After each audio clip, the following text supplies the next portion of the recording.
நடிகை வேதிகா நடிக்கும் அடுத்த படம் ஃபியர். ஃபியர் படம் அப்கமிங்கா தமிழ் சினிமாவில் டிசம்பர் 14ஆம் தேதி ரிலீஸ் ஆகிறதா இருக்கு.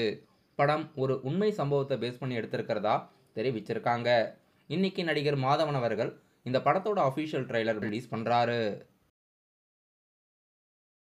டைரக்டர் சு அருண்குமாரோட இயக்கத்தில் ஜிவி பிரகாஷ் மியூசிக்கில் சியான் விக்ரம், துசரா விஜயன், எஸ்.ஜே. சூர்யா நடிப்பில் அடுத்த படம் வீர தீர சூரன்.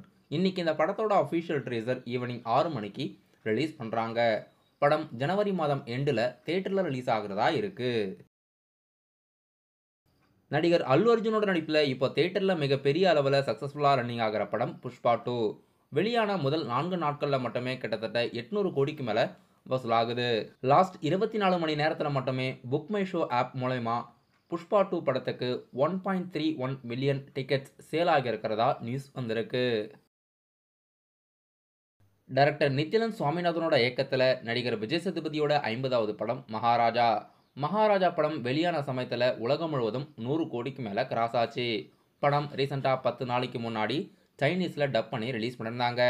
இப்போது ரிலீஸ் ஆகி 10 நாட்களில் 64.5 கோடிக்கு மேலே சைனாவில் மட்டுமே கலெக்ட் ஆகியிருக்கு. மொத்தமாக மகாராஜா படம் இது வரைக்கும் 166 கோடிக்கு மேலே உலகம் முழுவதும் கலெக்ட் ஆகியிருக்கு. படம் 200 கோடி தொட்டா கூட ஆச்சரியப்படுறதுக்கு இல்லை. ஏன்னா படம் அடுத்ததாக ஜப்பானில் ரிலீஸ்க்கு பிளான் பண்ணியிருக்காங்க. இப்போதைக்கு நடிகர் விஜய் சேதுபதியோட கெரியர் ஹையஸ்ட் பாக்ஸ் ஆஃபீஸ் படமாக மகாராஜா படம் இடம் பிடிச்சிருக்கு. நடிகர் சமுத்திரக்கனியோட நடிப்பில் அடுத்ததாக தேட்டரில் ரிலீஸ் ஆகிறக்க பக்காவான ஃபேமிலி படம் திருமாணிக்கம். இன்னைக்கு இந்த படத்தோட அஃபிஷியல் ட்ரெய்லர் துல்கர் சல்மான் அவர்கள் ஈவினிங் 6 மணிக்கு ரிலீஸ் பண்ணுறாரு. படம் டிசம்பர் 20ஆம் தேதி தேட்டரில் ரிலீஸ் ஆகுது. படம் பக்காவான ஃபேமிலி ஓரியன்ட் படம்.